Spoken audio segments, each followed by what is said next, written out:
Hi viewers, this is Vijay Lakshmi. It's a very interesting and a very important topic which is on infection control.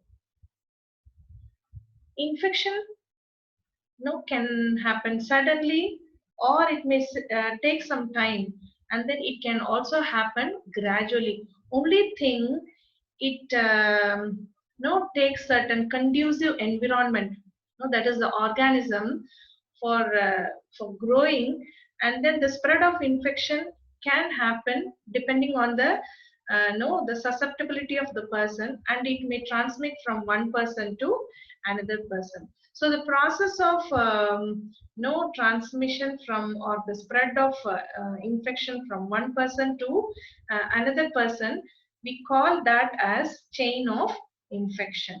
So the chain of infection, no, actually it is linked between each other, and when they are staying together, no, the intensity of infection will be more. So if you see what are all the components of infection, that is the chain of infection. Number one is the pathogen.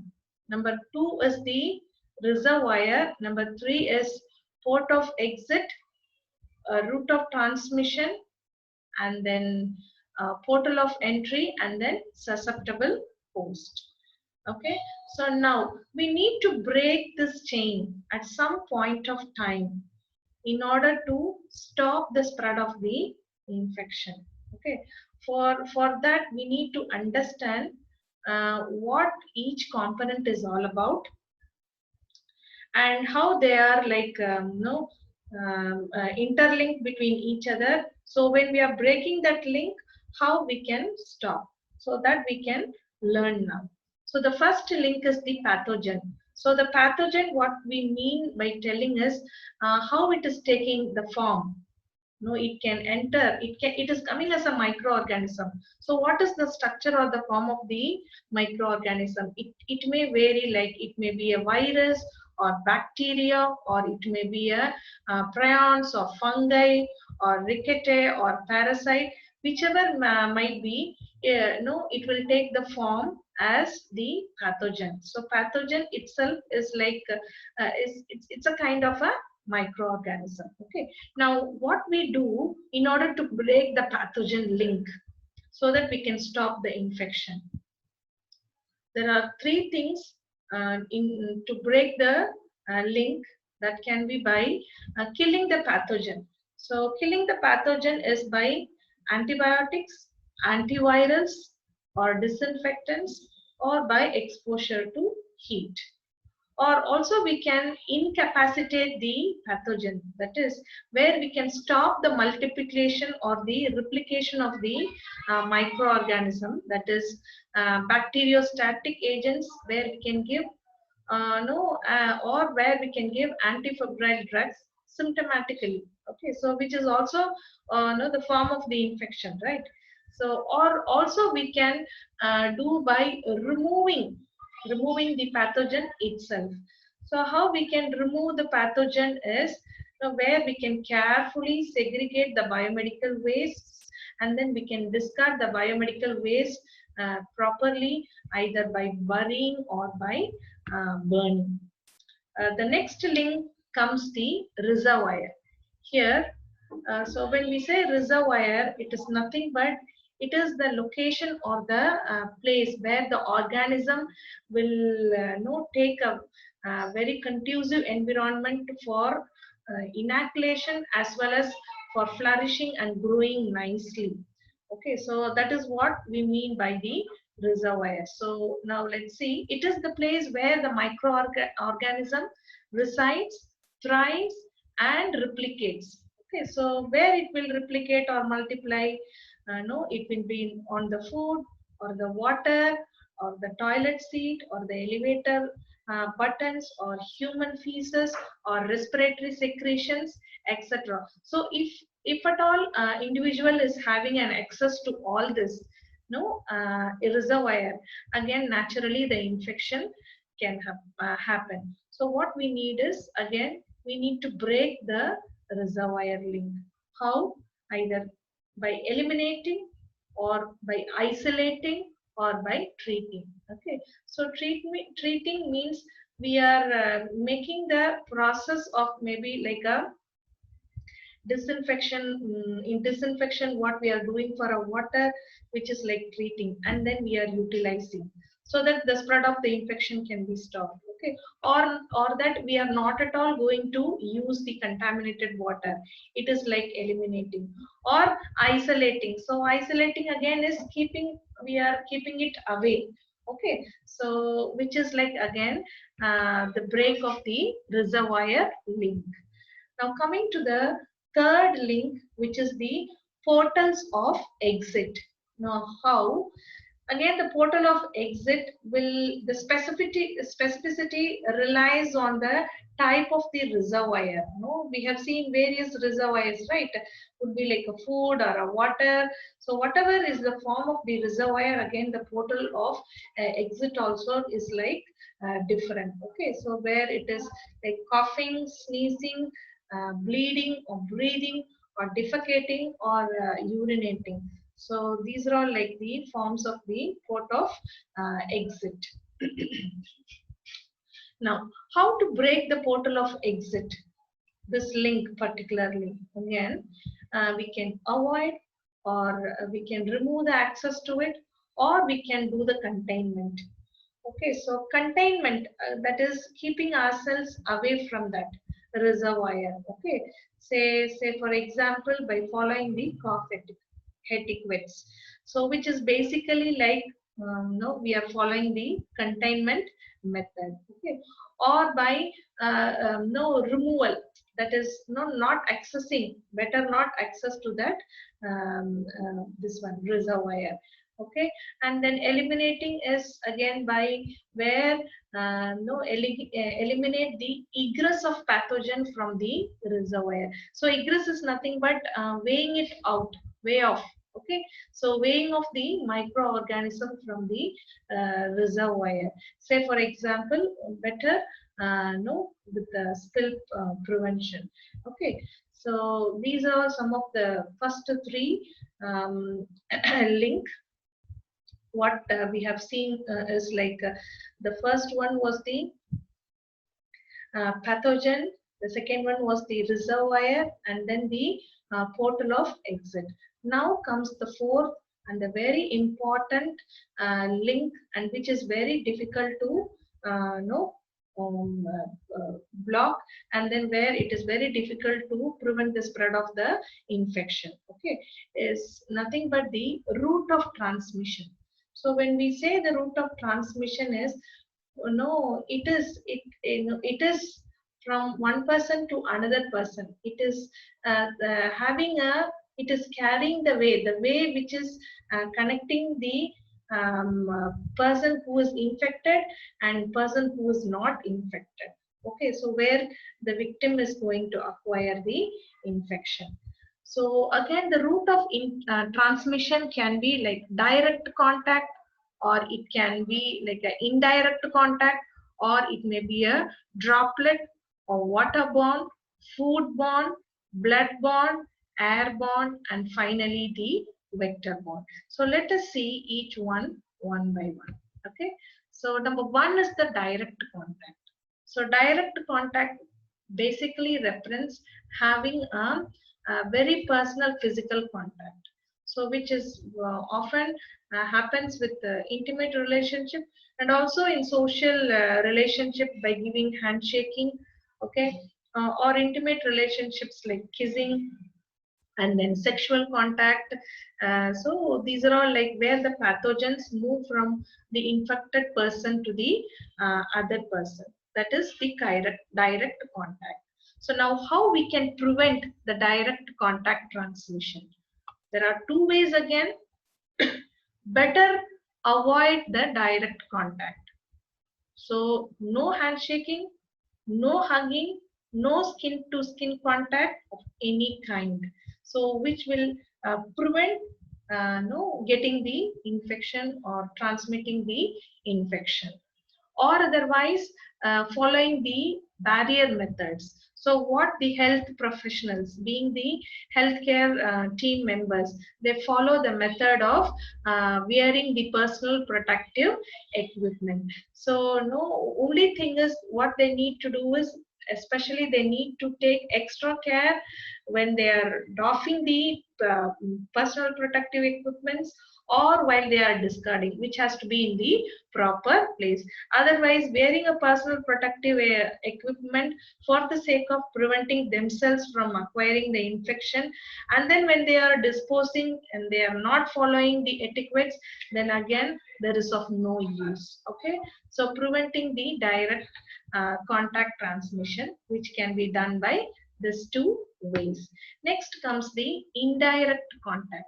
So more than the direct contact, very often the route of transmission of the microorganism is basically carried out by indirect contact only.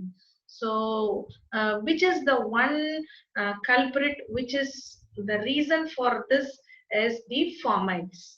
So what is this fomites? These are objects that can harbor the pathogens or the microorganisms. Okay, the utility or the object where the person, the infected person, is no having, that only is called as the formats. Okay, so better no, let us not touch the format of the other person. Say for example, the mobile of the other person, or the handkerchiefs of the other person, or the goggles of the other person. Better not let us touch the other person formats, which is having their own no infected organisms in that. Okay, so indirect contact. And next, how we can prevent the indirect contact transmission. So again, this we can do it by three ways. Number one is avoid formats, or disinfect the formats, or offer sanitizers. Okay, so avoid formats is avoid touching the potential formats to the extent possible. Maximum do not touch other person's objects. That is what is avoiding formats. Next is disinfect the formats, means clean and disinfect the formats of the other person, maybe a family member also. No, better that way, which can be done frequently. Okay, or offering the sanitizer, provide hand sanitizer for people who are using the formats. Okay, so especially others pen, no, it is very common in the clinical setup where they take the pen of the other person for doing the documentation and all. Okay, and next route of transmission comes the droplet transmission. So the droplet transmission is quite commonly happens by the sprays, where when a person coughs or sneezes or no vomits, no, the spray happens. So it is like freely mixed in the aerosol. Okay, so the droplets which may be like going and harboring and then like landing in the mucosal membrane. So so that is why again the spread of infection happen. So what we need to do is we can also know like follow certain personal protective equipments. Now better to avoid such kind of acquiring infection that way also, droplet infection also. And next comes the waterborne transmission. So waterborne transmission is nothing but where no drinking the contaminated water. So when a person is drinking, this is quite commonly how we say the waterborne is when a water is already been contaminated. So somebody is drinking that water, means again they are susceptible to get the infection. So which can happen by drinking the contaminated water, or we can also use the water for other forms like bathing or brushing the teeth, or for engaging in the recreational activities like swimming or boating or hot tubbing, etc., which where no which is like again easily transmitted and acting as a route for transmission. Okay, so that is waterborne. Now coming to foodborne transmission. So what do you mean by foodborne transmission? Okay, so the food is the one which is acting as a culprit, and most of the time the infection will cause some signs and symptoms of GI irritations. Okay, so how this happens? Maybe an improper hygienic practice by the food handlers, maybe the mother, or maybe the person who's somebody cooking for them. Okay, or not adequately cooking, or buying the from the market itself the contaminated food. Okay, so sorry, contaminated vegetables or something, or from hotel they are getting the spoiled one. Okay, so often we term this foodborne transmission based kind of infections as food poisoning. Okay, and next comes the bloodborne transmission. Okay, so bloodborne transmission is one of the route of transmission which is quite commonly occurring in the hospital setup. Okay, so where no, there are more chances no, where blood transfusion can happen. This the needle stick injury is very common in the hospital setup. Okay, so where you are exposed when an infectious blood or body fluids get into your body, maybe by unprotected sex or prenatal exposure, or as I told you, like needle stick injury. Okay, or maybe because of the blood transfusion or IV fluids like that. Okay, so where there is a direct access to the blood vessels. Okay, and finally, no, not finally, next this one is the airborne transmission. So again, when we say airborne transmission, it is available freely in the aerosol, in the atmosphere. Okay, so everyone in the area are exposed. So especially kind of infection that is the tuberculosis and measles, no, which are like the example of the infection by that is the airborne transmission. Okay, and next is the vector-borne transmission. So this is totally a different entity. See, this is something where the form itself is a different. That is the vector. Okay, a mosquito. So which is like carrying the microorganisms, like the vectors which may bring the virus or bacteria. Okay, and then causing the spread of infection. Okay, so this is so till now we have seen what are some of the forms of the route of transmission. Okay, now we are coming to the portal of entry, which is something again a next link, that is the fifth link what we have seen under the chain. Okay, so what is the portal of entry? The portal of entry commonly is our skin. Okay, so what is meant basically is we need to take care of our skin. We need to keep the skin protected before no, maybe even a small abrasion. Okay, or maybe a small cut or a wound. No, is like an opportunity where an organism can nicely come and sit, and then nicely it can grow and inoculate and then cause the infection. Okay, so we need to like keep the skin protected. Okay, so that is what in this slide also, the skin, supposing if the skin is damaged or broken, maybe because of some dryness or rashes or abrasions. Okay, so which naturally is like going to cause the infections. Okay, now how we can prevent the portal of entry in this particular link. Okay, so number one is care for your skin. So care for your skin means better. That is what in the hospital setup also we need to be like be very cautious about when we are using the sharp instruments, especially the needles. Even a small needle stick that itself is like again a route of entry for the organism. Okay, or a small cut or a small injury. Okay, so all that to avoid better care for your skin. And next is protect the mucous membranes.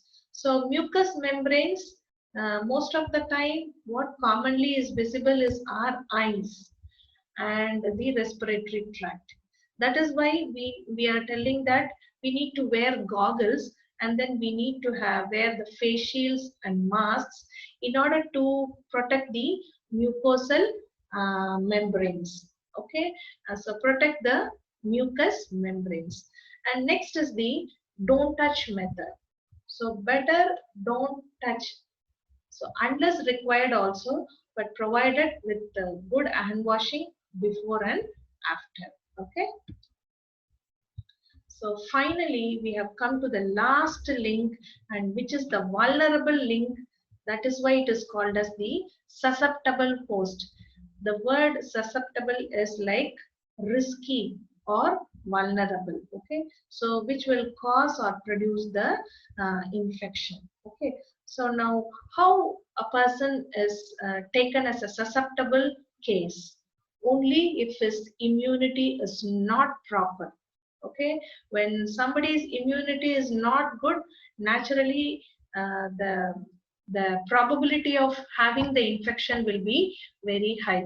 However, we need to have either in the form of an active immunity or a passive immunity or by herd immunity. Okay, so but basically we need to have the immunity. Okay, so again, having the immunity as a concept, as the second strategy is in the form of resistance. Okay, so whenever an organism is coming to us, yes, of course, the immunity plays a vital role. But then, if you don't have a proper nutrition, naturally your immunity will come down. Okay, if you don't have adequate sleep or rest, again your immunity is going to tap down. And then if you are too much stressed, even for simple things also, again your immunity is going to come down. Okay, so where we need to avoid all this, for which we need to have a proper sleep, optimal nutrition, and then have to have a better coping strategies. Okay, so that let us stay away from acquiring the infection. Okay, and the third strategy is avoidance. Okay, so when we say avoidance, this is most probably for the people who are basically having low immunity, that is immune compromised people. In other words, the immune compromised people. Okay, so where they may be advised to employ social distancing during outbreaks.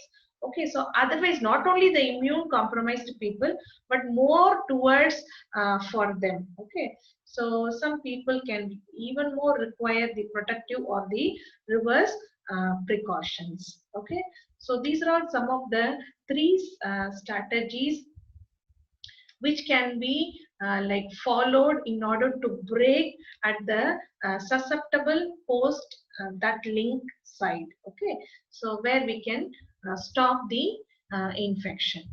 Now, so far we have seen what are all the chain and how we can break the chain to stop the spread of the infection. Now, supposing if already a person is exposed or going to get exposed for the infection, for them what we need to do? Nothing but the same concepts, only thing we are going to putting it in a different form, like pre-exposure prophylaxis or post-exposure prophylaxis. What is pre-exposure prophylaxis? No, the person is going to get exposed to a risky area. Okay, so in such case, so where he will be like treated with the pre-exposure prophylaxis method, so in order to prevent the development of the disease. Okay, say for example, even having a vaccination itself is like one of the pre-exposure prophylaxis. Okay, now what is post-exposure is already the person has acquired No, acquired means, sorry, it is like exposed.